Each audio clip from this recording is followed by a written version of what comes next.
Guys, I've heard so many things about Black Desert Online. Some good, some bad, but I want to see some more into this, so I decided to delve a little bit deeper and see if this game is still worth playing in 2025.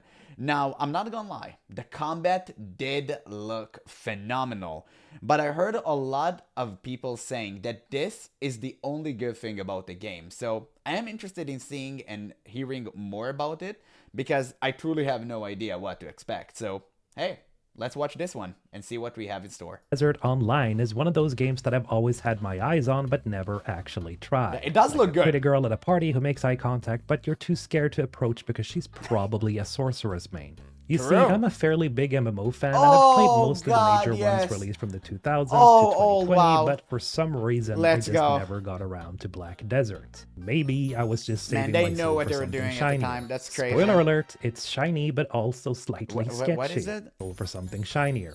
Spoiler alert, it's shiny but also slightly sketchy. In any case, that ended a couple of weeks ago when I finally decided to delve into this Korean action MMO in order to answer the age-old question, is it worth playing today in 2025, specifically as a newcomer? Because nothing says I have my life together like starting an MMO in 2025. True. And well, just like always, the answer to that question is pretty complicated, but we'll cross that bridge. So no. If it's complicated, the answer is no. That's pretty much it. If there's a doubt, there isn't a doubt. At the end. Before I delve into it though, I just want to remind you that I have a playlist of these smaller retrospective videos on my channel, so if you're interested in more content. By the way, I heard they were making they were making a game called Crimson Desert, I think, and I heard a lot of positive stuff around it. I don't know what happened to me. I bit my tongue there. But yeah, I heard a lot of good things about it. Maybe it's worth checking out. But it's not an MMO, right? I think it's a single-player experience. Like this, then remember to subscribe. I've seen some gameplay. Thumbs up is very much appreciated. Also, if you don't subscribe, I'll send my guild of invisibility spiders after you. Many thanks. Go. Now, Black Desert Online is a fairly unique product in the MMO market, I feel, because unlike most MMOs... Guys, I have a question. Do you love it when the character creation is like really excessive and you can tweak every little thing, or do you like to keep it simple? Or maybe somewhere in between, because I do love when I can make my character the way that I like to create it, because I usually go for characters that kind of reminds me of myself, because, you know, that's how I love playing fantasy games. But, you know, World of Warcraft simplicity do kind of works for me as well. So I am torn. Well, I'm not really torn. I think, rather much have this. But for some reason, in Western MMOs, we don't really get that. It's like for some reason, they don't want us to look like ourselves. Maybe they don't want us to be ugly. That actually makes sense. Wait, maybe they have a point. MMOs, it actually has a fairly advanced character creation system. Oh, I mean, you can do stuff like change the height of your body, your facial structure, neck length, shoulder size, and my personal favorite, thigh thickness. Oh my god! Truly, the sliders were forged in thirst. Joking aside, I've spent at least 4 to 5 hours just playing around with the creator, probably more. I love doing this and stuff that generally signifies that it has a good character creator, since you can really get into the nitty-gritty details. That said, there is one thing I have to mention here, and this ties together with the gameplay, because here's the thing, classes are tied to sex, as in whether you play as male or... Dude, only Eastern MMOs do this stuff, where they tie, like, your character to a certain, like, gender. That sucks, man. I really wish they wouldn't do that. I mean, why can't I play a Guardian as a guy? Like, it just makes the most sense to me, right? I mean, don't get me wrong. I think the Guardian is one of the most better looking characters because I have seen like the gameplay previously, the character gameplay, the class gameplay, sorry. But I mean, I don't have anything against it. It just like, I want the character to be similar to me. It just kind of sucks, man. It ruins the fantasy vibes. For female. At least for me. If you want to roll a male samurai, well, then you're shit out of luck, because only hot women get to be samurai. And you know what? Maybe I was wrong. Maybe it's not that bad after all. I'm not really complaining here, but I can see why people think of this as a limitation, because it is. On the other hand, I do understand why they've done this, as animating one single body type per class, they're essentially putting all the work in on making the animations and movements as fitting and smooth as possible. And that brings us to gameplay, which, I gotta be real with you, really impressed me from the very start. For once, it wasn't just button mashing disguised as gameplay. Really? Now, because I've trained martial arts most of my life, and because punching things is satisfying, I decided to roll a monk, aka the Mystic. And man, combat in this game is just extremely satisfying. Why not call it a monk then? When you say a mystic, I imagine something completely different. When you imagine a mystic, you never imagine a dude just beating the living shit out of you with his bare hands. I mean, it's just kind of odd, but maybe it's just me. After years of hearing how great the combat is in BDO, it didn't take... And why this creature is so goddamn massive, the only thing you see is his balls. Like, what is that? What is this, like, thing? Just make him smaller. At least 50%. More than a few seconds for me to be like, yeah, okay, I get it. Punches have weight to them, rapidly kicking monsters in the face feels crunchy as all hell, and pulling off combo after combo is so damn satisfying. Oh, damn. Yeah, sound design is good. God damn. It's like eating potato chips. Why Western MMOs can never nail combat like Eastern MMOs? I think the only leg up Eastern MMOs have on like Western MMOs is the combat. Also, the character creation. Yeah, I do think we can do better job at that, for sure. But the most important thing is combat. For some reason, we never do nail it. It's like the most simple thing ever. And also, we have such a lack of weapon diversity. Because it's always the same sword, shield, cane, right? Like staff, whatever. Maybe if you want to be a little bit different, you have like a summoner. That's even a rarity in Western MMOs nowadays. But whenever you see like Eastern MMOs, you have the most craziest thing ever. Like some dude with a chopsticks, some dude attacking you with the gloves. I mean, and it works. One guy holding a fork and he's shooting like laser beams. You know, I like, we can do that. I feel like we can do that. Obviously not the most ridiculous stuff, but we can have lances, we can have more spears. I feel like we don't have that. You know, like that's cool. I think we need that. I think probably the most spiciest thing we have is World of Warcraft Demon Hunters with glaives, and that's pretty much it. It's irresistible, except you're slicing through goblins with your legs instead of consuming sodium. Yep. Now, the cool thing is that this isn't just limited to the Mystic. We need martial artists, dude, like, most of the classes I've tried all feel pretty good to play. Two of my favorite ones are definitely Dracania and the Woo-Saw. Dracania is this paladin-type class which uses draconic power to quite literally smite everything on the battlefield. Cool. And her slow swings both look and sound really powerful. Yeah, they do look awesome. You can't see even who you're overseeing. The Woo-Saw is also incredibly fun to play, and really, she's one of the more unique classes I've seen in an MMO yet. Like, she uses a folding fan as a weapon to do stuff like control the weather and cast spells. Yeah, I didn't like this one. I remember anime opening away from breaking the sound barrier. I'm not a huge fan. God, that is loud. And she can do stuff like teleport around the battlefield using butterflies. Like, it's some crazy cool stuff, and it's such a pleasure to watch. And I really hate using this word, but honestly, it's pure spectacle.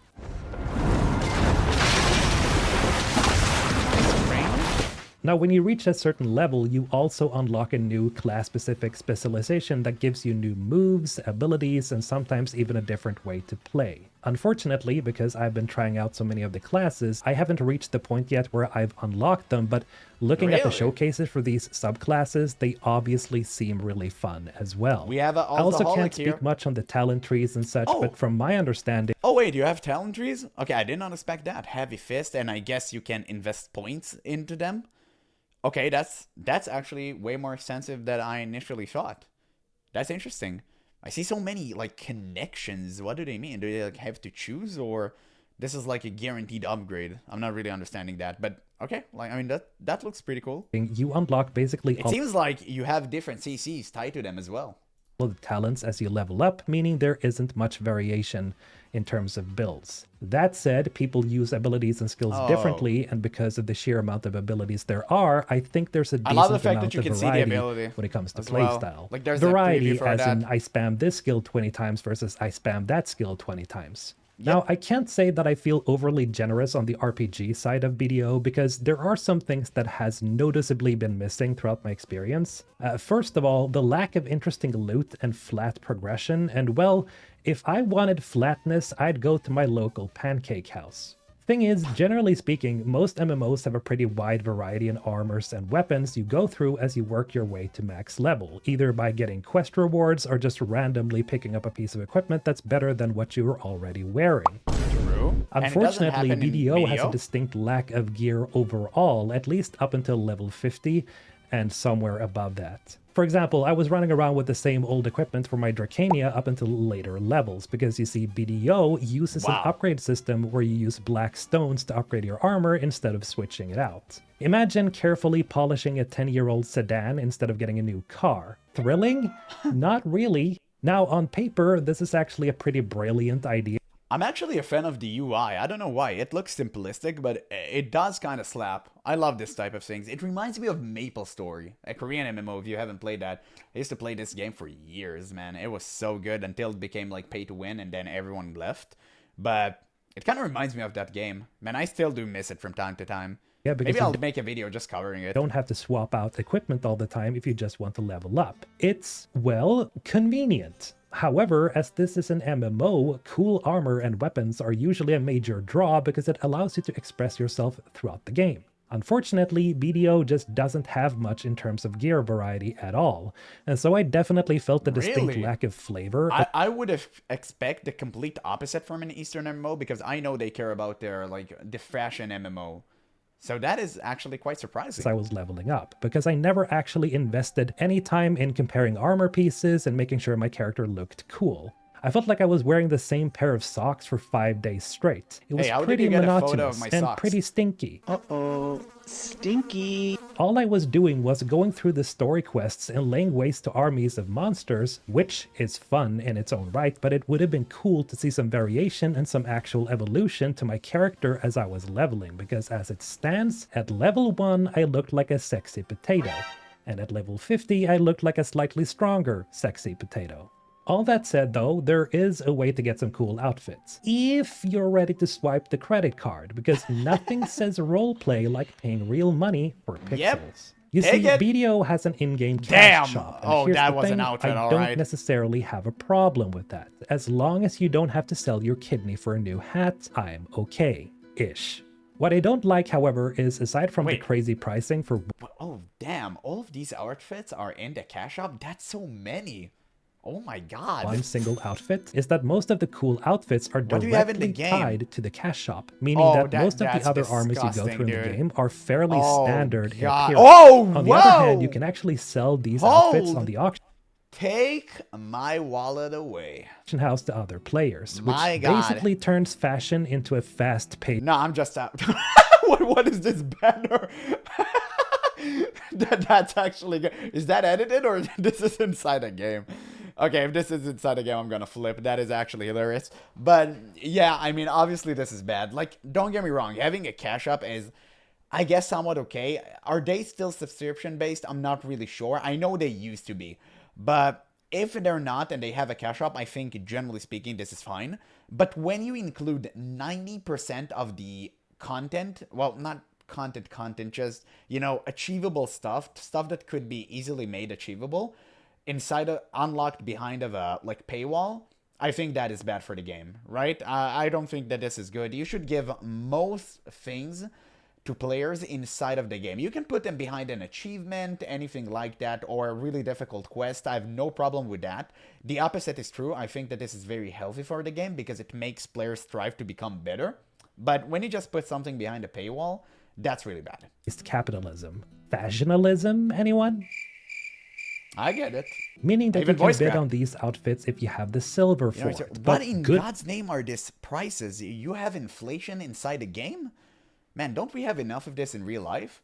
2 million for Glorious Shudad premium set? What in God's name is that? Luck getting these, since it can take everywhere from a day to months before someone actually sells one to you. You what? What I'm trying to say here is that the outfits and armor and gear system feels really restrictive. Like, it feels like the game shepherds you towards paying just for you to look cool. And I don't know, stuff like this doesn't leave a good feeling in my gut.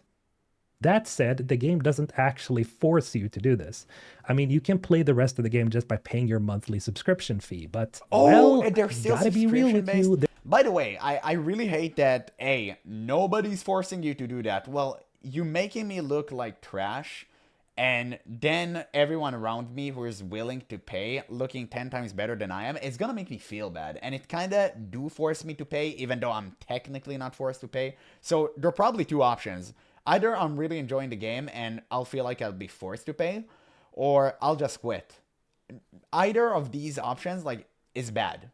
It's unhealthy for the game long term. There's not much in terms of game aside from what I've already mentioned. At least, not from what I've experienced. That brings us to the story and the world of Black Desert. And well, I'm not gonna say that it's terrible, it's non-existent, but it's not a masterpiece either.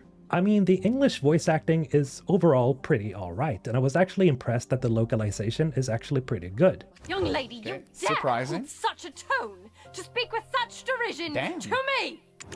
You heard that cheeky, insolent cur! I saw that smirk! You, come here this instant! Words make sense. The plot generally follows, and I don't think I was ever confused by what was going on during the early hours of the main story. However, the in-game presentation of cutscenes and dialogue leaves much to be desired. Now yes, the game is 9 years old at this point, but like most dialogue scenes doesn't... I don't think it matters. Final Fantasy XIV is pretty much the same age, and it does things 10 times better. That's not an excuse. Even have the NPCs move their lips when talking. The story of FF14 is Telepathy excellent. Cutscenes, a true MMO innovation. Jokes aside, most of them are very static, and it just collides with the quality of the voiceovers themselves, and this doesn't seem to be due to an issue of engine limitations. Honestly, it just comes off as lazy. Lazy like, my coffee is cold, but I'm not fixing it kind of lazy. At other times, though, animations can be overly expressive, like this band of troubadours playing in a tavern, and I don't know, it just looks really silly. Well, I mean, okay. Alright, so what... Well, to be fair, people did enjoy, Grand Theft Auto back in the day, San Andreas. I mean, people don't care. And their hands were literally like this, glued. So, I don't think it matters. It's more the vibe thing. But the main story, then? Well, it's actually also, not FF14 terrible. isn't known there for are actually quality some fairly fun and interesting characters, at least when you reach a certain point when you're dealing with political turmoil. For example, there's this noblewoman by the name of Jarrett, whom you assist in solving an ongoing crisis, and there's this whole drama between her and her two old childhood friends, and there's this whole scenario where one of them becomes evil, and you have to help take him down. And again, because of the fairly good local... I don't know why, I know some people would call this cheap. I really love when they tell a story like this. I really do. I played a game called First Berserker Kizan, 6 months ago, I believe, and it was told like this most of the time, and I loved it. I don't know why, it just connects with me. And mostly some people call it cheap.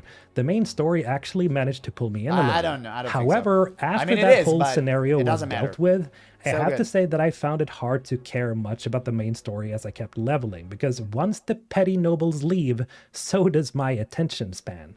Actually, I found myself skipping through most of the dialogue after that point, and I don't think it's necessarily due to the writing dropping in quality, but mainly because a lot of the dialogue can really drag on, for way too long. A lot of the time you're just seeing characters taking turns. To be honest, I think a lot of video games do fall for this thing where if you have a lot of text and a lot of speech, it means that the story is good. And that's not true. I think a good story is told through actions and atmosphere rather than words. You don't need to say everything. You can just let things happen and assume that the guy who's playing isn't a complete boglodyte and would actually understand what's going on. Because the moment you disrespect the intelligence of your audience, you're gonna lose some people. And your story writing is gonna reflect that, and it's just going to be bad overall. talking telepathically and talking and talking and talking and just... And also for that same reason, I think that's why Souls-like stories are top tier and everyone loves them. Even though I don't think there's a single Souls-like player who knows the entire lore, like of Dark Souls, for example, but they would never complain because the lore they do understand, they love and cherish to the end of their days. Just when you think the dialogue scene is over, they keep going, and well, it just never stops. It's like they invented the NPC dialogue marathon, and well, I didn't train for this race. Like, the pacing with the dialogue is just overall pretty bad, and I think that if they just had found a way to deliver dialogue in shorter, more impactful bursts, people probably wouldn't skip over it so much. Absolutely. But who knows, maybe they have learned from this, at least I hope they have. Or maybe I'm the only one who has a problem with this, but somehow I doubt that's the case. Are they trying to kill like birds? So, at the end of the day, Black Desert Online is actually more entertaining than I thought it would be, and the general combat loop has genuinely surprised me in a really, really good way. However, the fact that most outfits and personalization are tied to the cash shop, the story, and... I gotta admit though, these outfits are one of the best I've seen in MMORPGs in my entire life. And I've only seen like a few. The scant few that I've seen, they're incredible. My god. Like, Eastern MMOs do really nail that. If you look at World of Warcraft cash shop, which I'm completely against, by the way, you have like Murloc onesies. It's so cringe. They even fail to make a good cash shop. That's how bad Blizzard is. And the dialogue pacing being relatively underwhelming. You know, if you're gonna be disingenuous and scummy, like, just do it good. Like, do it properly. They can't even do that. Substandard in quality, especially when you compare it to games like the Old Republic, which, mind you, came out before BDO. It all results in an experience that has been very mixed as a new player. What? It's like getting a really, really experience that has been very mixed as a new player. Jesus, man, it's like getting a really, really good burger, but they forgot the bun and slapped on a $15 upcharge for cheese. BDO does some things extremely well, and others it just straight up under-delivers on. But I still feel like it warrants at least a couple of sessions, because the combat in of itself is just so heckin' good that I'd hate for you guys to miss out on it, because few things in life beat the feeling of sending a monster into orbit with a spinning kick. Damn. That's crazy. Luckily for you and me, BDO offers a free week's trial, so hey, I can absolutely recommend trying it out. Simply for the combat and the starting hours. And who knows, maybe you won't find my problems with BDO as problematic.